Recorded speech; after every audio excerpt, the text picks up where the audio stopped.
Good morning and welcome to NCAM. I'm Darren Cantrell, one of the teaching pastors, and this week we're diving just past the shallow end of Psalm 23.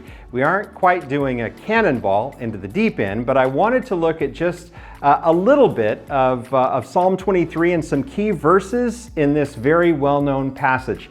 Today I want to look at Psalm 23 verse 2. He leads me beside the still waters.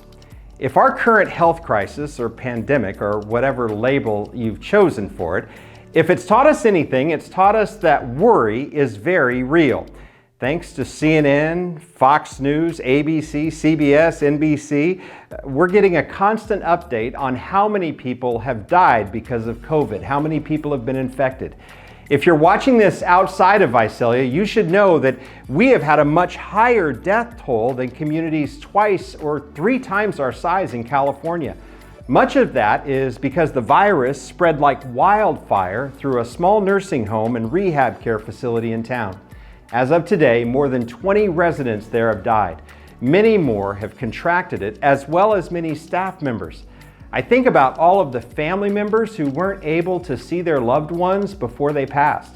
I think about all of the other residents who haven't died but still live in isolation, unable to see their family. And families of the staff. I talked to a nurse at our local hospital who hasn't been able to hug her family for 5 weeks.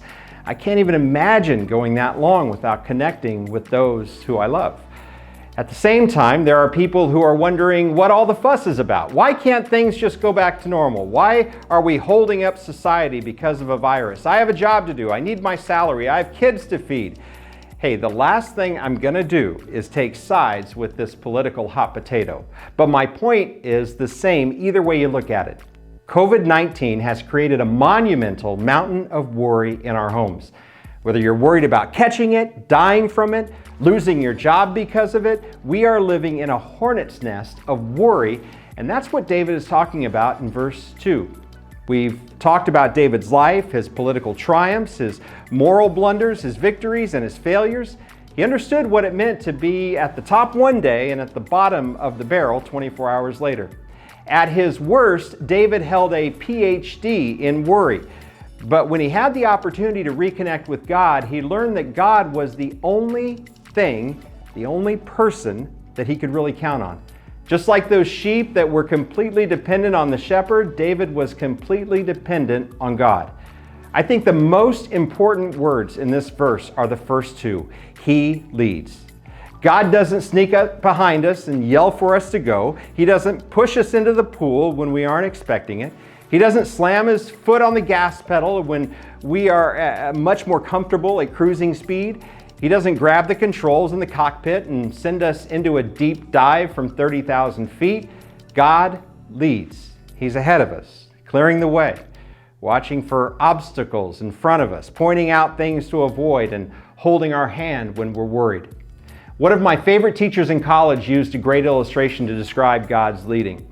As a missionary, he would often take his wife and 6-year-old son on international flights, which meant that all of them needed passports. His wife held on to hers, of course, but he made sure that he always had his son's passport, which is a no-brainer. I mean, who would let a 6-year-old hold a passport? So when the family got to customs, he would stand in between the customs agent and his son.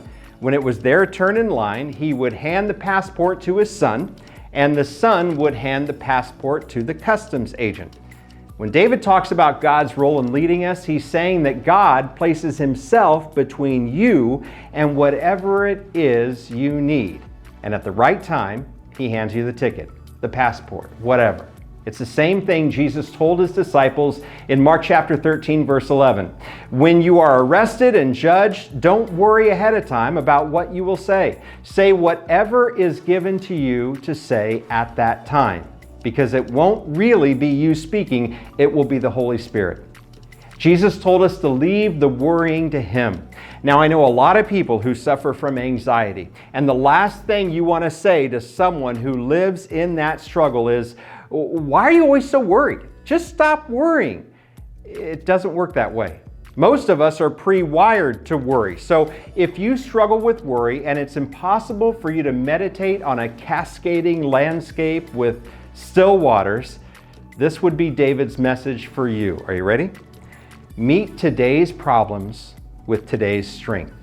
Tomorrow will come, but it's not tomorrow yet. Yesterday is done, and we can't do anything about it. Right now is right now. For some of you, especially those who are grieving a recent loss or facing the thought of losing a loved one, I want you to know that the same shepherd who protected David is the same God who promises to hold your hand through whatever it is you're facing. Have a great day. We'll talk again tomorrow.